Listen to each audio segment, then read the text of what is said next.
So I changed it to a Watford mug. Yeah, I think that's better. Well, good afternoon, everyone. I think we're now live on Facebook. Welcome to our second Watford history talk. It's Thursday afternoon at 2:15. And I'm delighted today to be joined by Sarah Priestley, who is live from Watford Museum. Good afternoon, Sarah.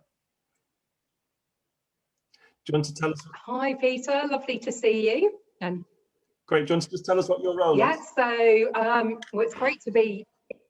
Yes, sorry, I'm the curator at Watford Museum, so that's where I'm sort of like filming from today, so that you actually get to be surrounded by some of Watford's Victorian history, which we will hopefully be able to let people visit again soon. Fantastic. It's a very excellent backdrop that you've got there.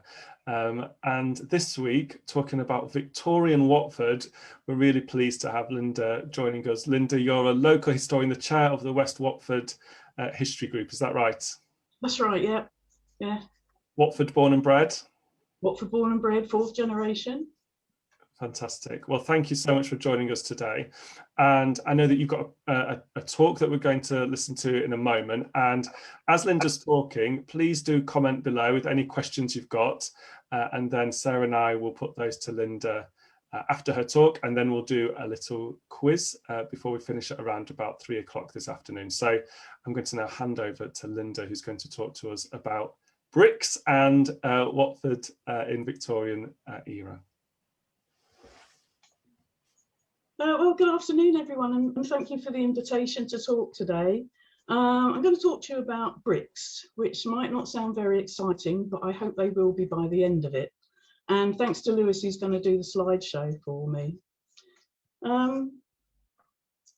As I say, it's going to talk about the carved and etched bricks that can be found in one of the courtyards at Watford General Hospital. So what is so special about bricks, I hear you ask? Well, I hope to show you that Watford has some rather special ones. I think we're all very familiar with the older building that fronts Vicarage Road, part of Watford General Hospital, and what used to be called Troudales. It was actually built as the Watford Union Workhouse, and looked very different to what it does today, as you can see in the next slide. It had a very imposing high wall across the front and looked more like a prison. It was opened in 1838, and it really was the last place you'd have wanted to go if you were poor. But many people didn't have that choice. Once admitted, families were separated and sent to various wards within the building for men, women and children, and all had to live by the rules of the house. Conditions in workhouses varied quite considerably, but we're going to concentrate today on one particular area of the workhouse, and that is the men's exercise yard.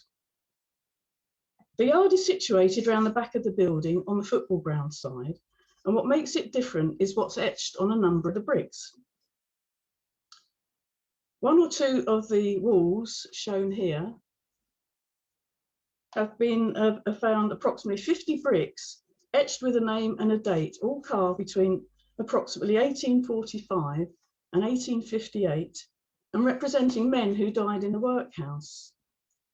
But before we come to these particular bricks, there are 2 or 3 others alongside them with pictures carved on them, which are equally unique and part of Watford Victorian history. Now, when the railway came to Watford in 1837, it must have been an extraordinary sight. The inhabitants of Watford were both amazed and horrified.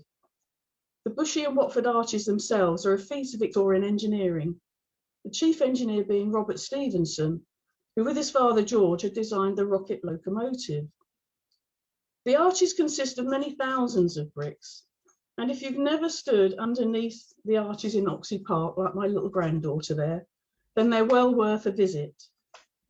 But it wasn't just the construction of the railway that astonished Watfordians, but the coming of the locomotive itself.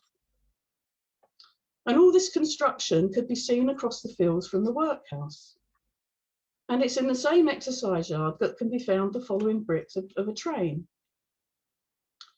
It's a little hard to see clearly, so the line drawing underneath gives an idea of what it would have looked like. I think it's quite a good interpretation considering the limitations imposed on the carver. You can see the engine itself and the coal truck behind, and just make out a driver in the middle.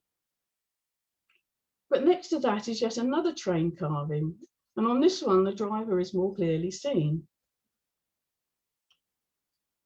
I don't know whether Lewis can zoom in a bit on the next one to show the driver there.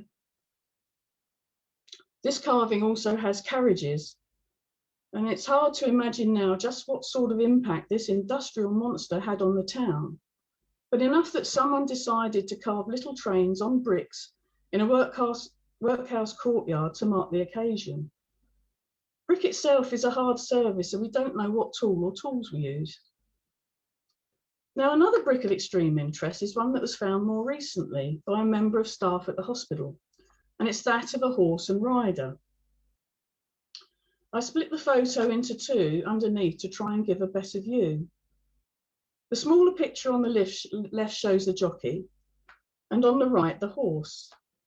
And if you compare the outline of the jockey to that of the train driver on the earlier brick, they have quite a similarity, perhaps carved by the same hand. Now, I've used the word jockey deliberately, rather than just rider, because we have good reason to believe this may be a depiction of the racehorse Caractacus. In June 1862, the Epsom Derby was, too soon, wrong slide, Lewis. In June 1862, the Epsom Derby was won by a horse called Caractacus, who was owned by Mr. Charles Snewing of Holywell Farm, which was just down the road from the workhouse. And it was ridden by his 16-year-old stable boy, John Parsons. Now, Caractacus was a rank outsider, and Parsons was the youngest jockey ever to win the Derby. It was a huge win, and in honour of it and Caractacus, Mr. Snewing hosted a festival at his Holywell Farm, where it was said, "A scene of such recreation and joy was never be forgotten by anyone who had the good fortune to be present." And apart from his own extensive circle of friends, there were invited a large gathering of the labouring men of Watford and male inmates of the Union Workhouse to celebrate by jubilant feelings the concluded harvest and to pay honour to Caractacus. One reporter wrote, "A large marquee had been placed in the home field on the slope between the hill of the homestead and the River Combe, and was laid for 500 poor people, but far more than 500 enjoyed Mr. Snewing's hospitality that day, which consisted of some 800 pounds of roast and boiled meats, 1,400 quarts of ale and porter, and a plentiful supply of plum puddings. There were many speeches and toasts, and the Watford Volunteer Band entertained the guests, and the bells rang peals throughout the day by the express wish of the inhabitants of Watford, and with the sanction of the vicar and churchwardens. It was said, the winner of the Derby had opened his house to all, and though he entertained the rich, he ne'er forgot the small. For amongst the guests were every man employed on the farm, their friends and relatives, and the aged, worn-out sons of toil who were ending their weary days in the poorhouse." So it's perfectly logical and reasonable to see this brick as being of Caractacus, carved perhaps by one of the very men who had attended the feast. And here's a painting of the horse himself. Then in 2017, the West Watford History Group put on an exhibition in the Red Lion about conditions in Victorian Watford. And during one of the guided walks across to see the bricks in the courtyard, another brick was found, also of a horse. You can see pretty clearly the head and neck here. It was really exciting to find this, I must say, and it's so wonderful to have these Watford events recorded in such a way. But to return to the more serious and the bricks that show the names and dates. As I said at the beginning, there are about 50 altogether, and they're carved in no special arrangement on two walls in the courtyard, dated between about 1845 and 1858. It's possible many were carved by the same person, perhaps someone who had once been a stonemason, as the lettering is very much the same, although there are a few that are slightly different. Each name represents an inmate of the workhouse and has a date that notes when that person died. So as such, they are memorials to those unfortunates. Work has been done by one member of the group in particular to match up the names on the bricks with the actual people who resided in the workhouse. Using workhouse death records for the Watford area and census records, all the bricks have been researched, and the group has put together a book of remembrance, some pages of which you'll be able to see a little later. So now I'm going to show you a few bricks, and you can see how difficult it has been to decipher some of them. Our group first photographed all the bricks in 2013, but they've been photographed many times since, including by the museum. Some are in slightly better condition than others, but they are all deteriorating. You can see here that William Allen died aged 78, while Richard Collins was only 47. Yet in the next slide, you can see that poor George Birch was only 14. And here's one of the bricks by a quite different hand. As far as we know, there are no other bricks like these recorded anywhere else in the country. A few workhouses, including Watford, had graffiti inside, usually scrawled on walls by casual inmates passing through, leaving messages for others on the road. But the bricks in this courtyard are unique, not just a social and historical record of a time and place in Watford, but memorials to the few who died in the workhouse, and as such should be conserved. With conservation in mind, the history group met with the colleagues of the Heritage Hub at the University of Hertfordshire in February 2018 and gave a presentation which was well received, and conservation of the bricks considered worth pursuing. Then in July 2018, Historic England asked members of the public to let them know about memorials celebrating ordinary people. And I wrote to them about Watford's workhouse bricks. This slide shows the article that was subsequently featured on Historic England's website. Mention was also made on an early evening news programme and in some newspapers. There was also a nice feature in the spring 2019 issue of Hearts Past and Present magazine. Excuse me. And someone researching his family history found the name of one of his ancestors on the wall in the courtyard. He had died aged 70 in 1855, and this was mentioned in an article for the Abbots Langley History Society. We've been asked if these are the only carved bricks around the hospital, and so far as we know, yes, they are, and all in the men's courtyard. And why just between these dates? Again, we're not sure. During this period in England, there were cholera outbreaks that led to thousands of deaths, but I can't find a reference to any in Watford. Perhaps one man just wanted to record the deaths of fellow inmates and possibly friends for posterity, and then he himself passed away. We'll never know.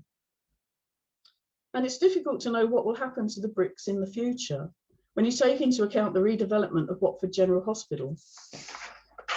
Raising the profile and gaining support for keeping the bricks has never been a problem.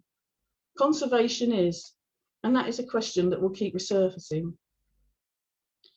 And I really should say at this point that if you're thinking of going to look at the bricks, the building is still a working part of the hospital. It would be irresponsible to disturb those in the offices there. Weekends are probably best, but please don't touch the bricks, just look. But now we'll just have a quick look at some of the pages from the Remembrance Book that was put together for the 2017 exhibition. As you can see from these examples, each page contains a photograph of a particular brick with the person's name, age, when they died, and where they were buried. Most of the work for this was done by our history group member, Sue Shrimpton, who I want to mention because it was a lot of research, which was lovingly done. And so there you have it, the Watford Workhouse bricks. Hope you enjoyed the little talk. Thank you. Thank you so much, Lynda. That was fantastic. And I can see that lots of people have been watching and enjoying that talk. I know that many schools are planning to share this with their pupils. And so it'd be interesting just to have a little bit of information about, you know, what were workhouses and why did people end up living in them? Are you going to tell us? Do you want to do that, Sarah?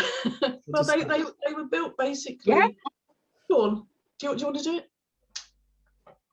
No, Lynda, you're doing a brilliant job. If you want me to jump in at any stage, I'm happy to help. They were built really for the poor who had nowhere else to go. They had no further income. They couldn't work, and they went as a last resort. And they were purposely built to be a deterrent, because obviously they didn't want to pay for people to live in these places.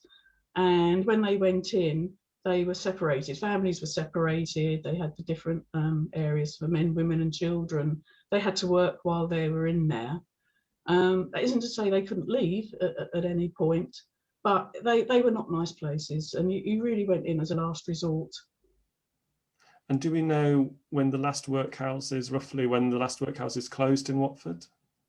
Well, they gradually changed, and they became more a hospital, and people went there. You know, women went there to have children. You know, they were nursed in there, and eventually, of course, Watford became the Watford Watford Hospital. Watford General, yeah. Yeah.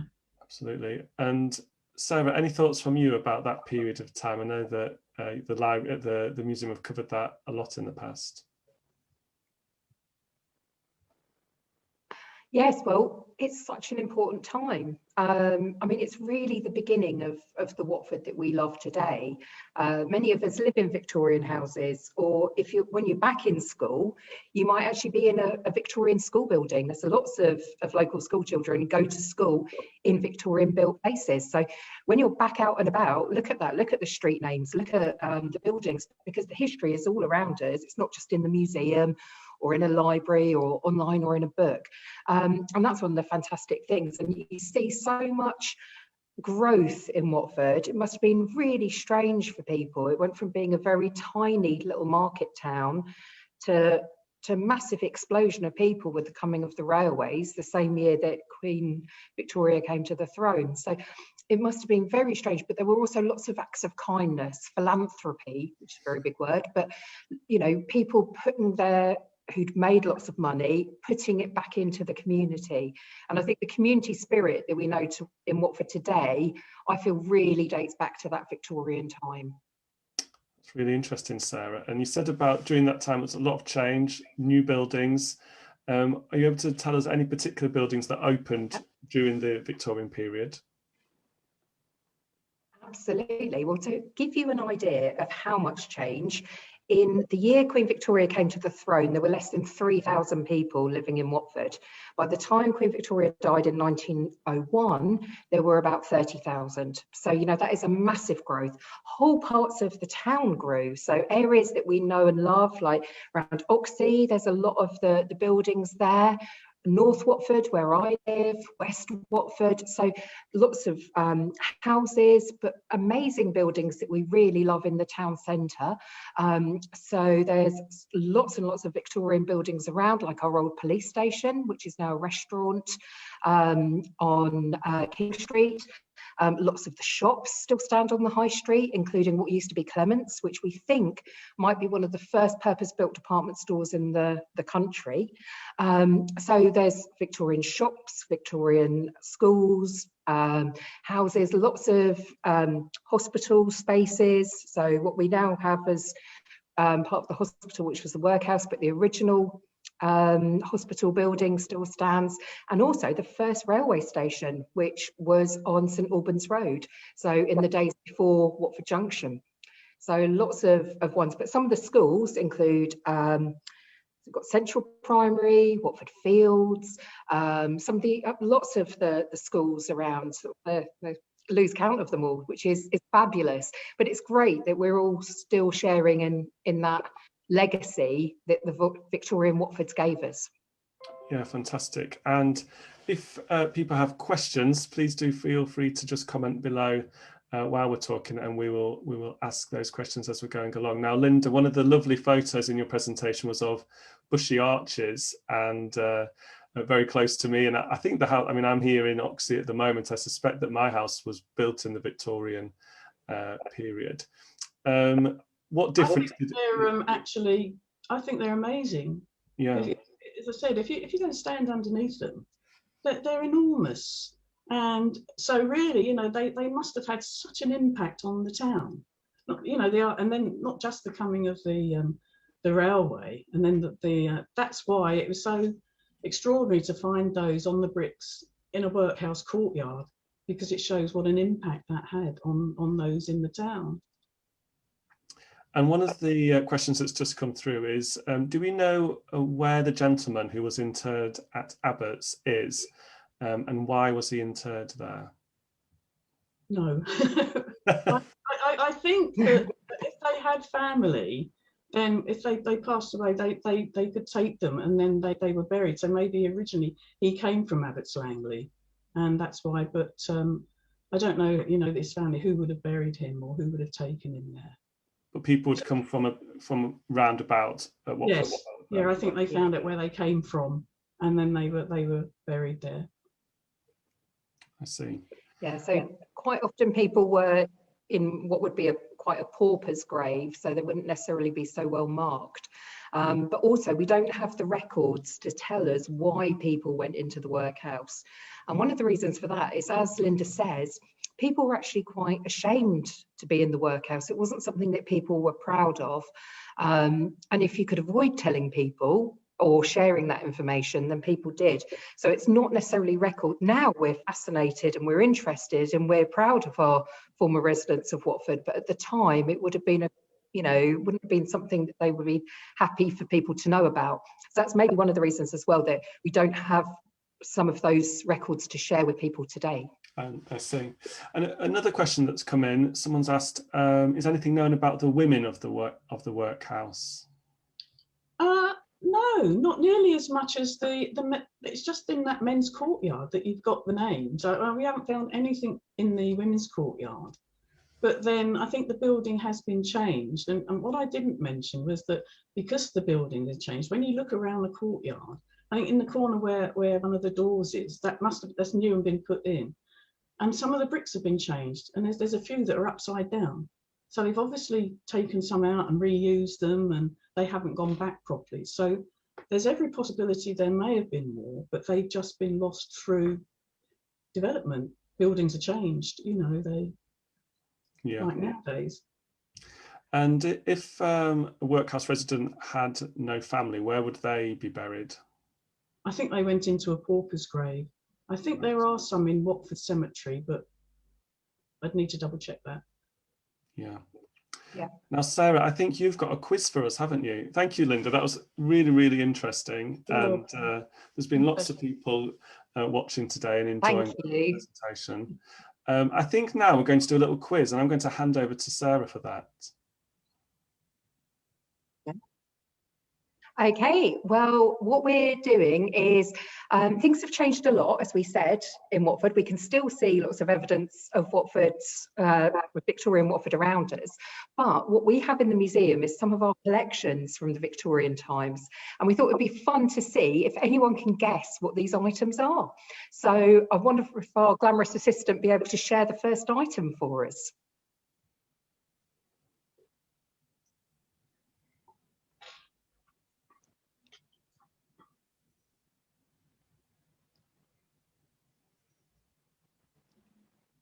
So what we're going to do is we're going to go through a few of these and we'll give people a chance. So this is number one, and has anyone got any idea what they think this could have been used for? So these are all real Victorian items that we've had donated to the museum, and usually these are part of our loans boxes that go out to schools. So they are available to borrow for schools, so you can get to handle these yourselves, which is even more fun. Let's see if anyone says what it is. Sarah, it looks a strange thing there.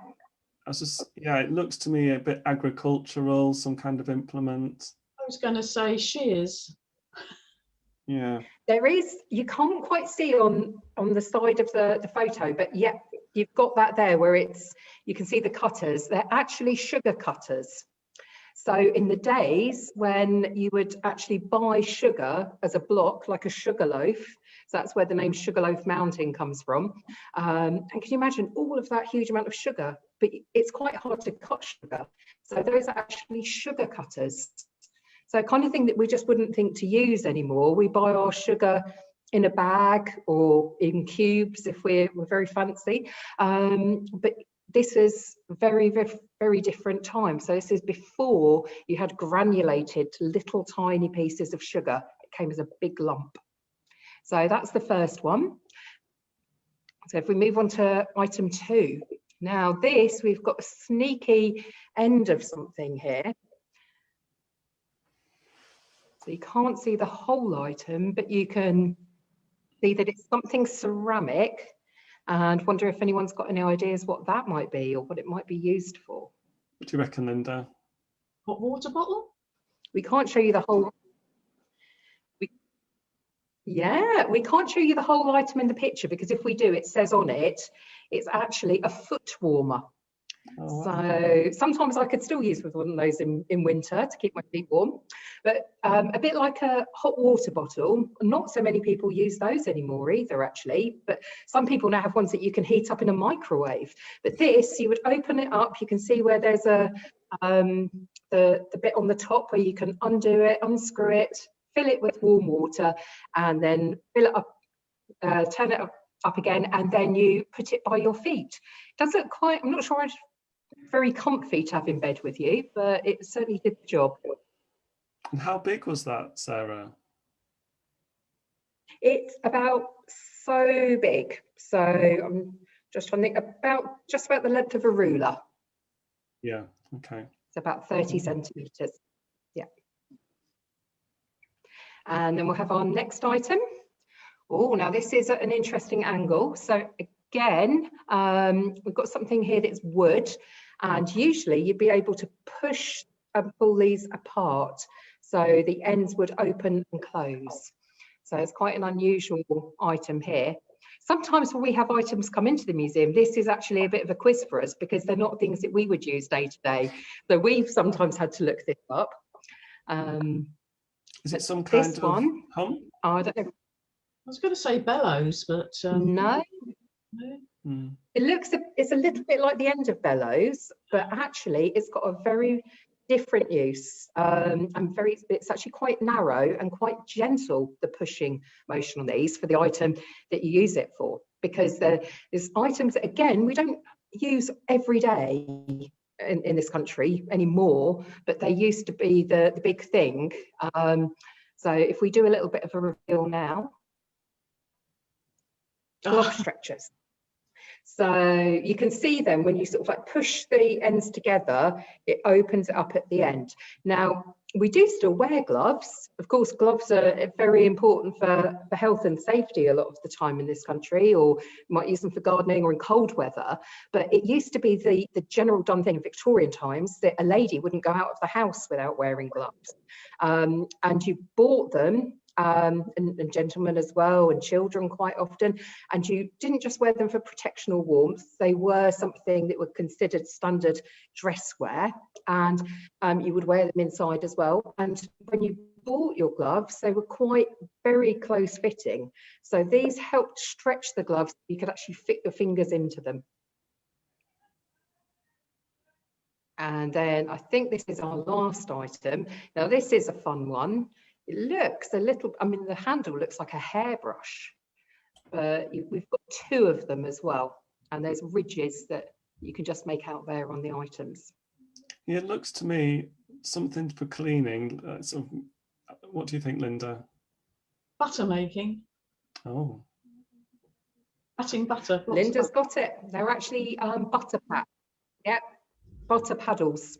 And these, it's when you're making your butter and you make it from milk and you're stirring, they have to stir it around, and so you actually make the butter from scratch, and then you use those paddles. They actually help you to shape and mold the butter into a proper shape and make it the right consistency for using. So again, I mean, you can still buy them online if you want to make your own butter, which I've never tried, but they used to be a standard household item. So all the things we've shared would have been in everyone's houses. Now they're very rare to, outside of museums, but these were things that you would have expected to see in an everyday house. That's really interesting, Sarah. And I can see that Kays Ibrahim's just joined us, and he runs Tarbouche restaurant on Market Street. So Kays, if you want to start making your own butter, now you know what you need to use. Now, you just mentioned, Sarah, that you give out items, you have boxes of things that go to schools, is that right? So we've got the email address up there. If a school's interested in looking at some of these items, can they get in touch with you, do they?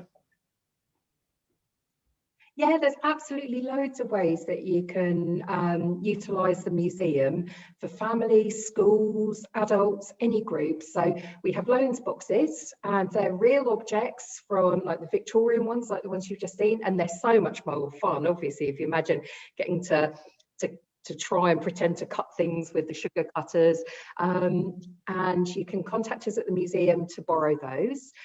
We also have lots of amazing photographs. We have people like Lynda who are helping us all the time to collect information. So if you're doing a project or you want to know about your local area, we can give you information specific to different parts of Watford as well, where you live. And we have lots of other information that you can share.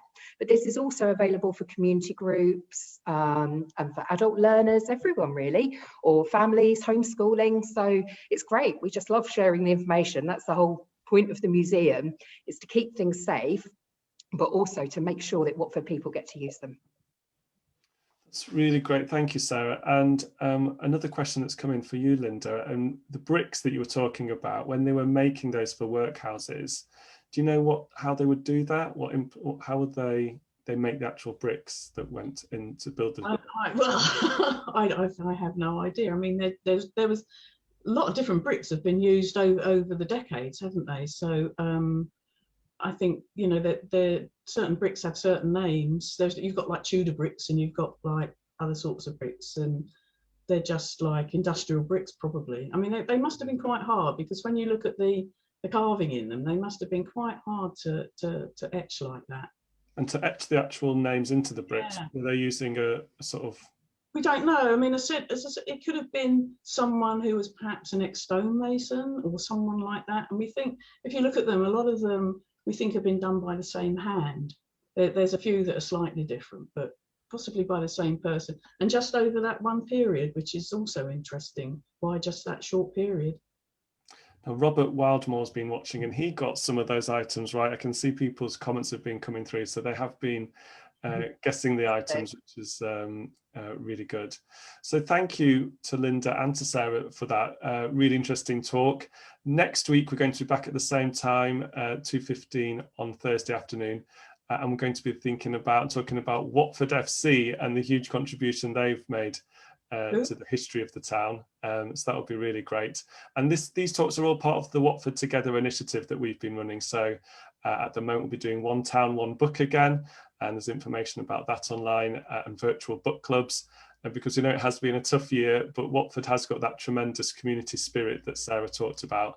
And it's really great that we come together and we can discuss our history, we can discuss our football club, and many more things as well. So thank you again, Lynda, for that. And good to see you, Sarah, live from Watford Museum, and really great that you're feeling better again. And hopefully we'll see you again next week. And please do join us if you're able to next Thursday afternoon. Thank you very much, everyone.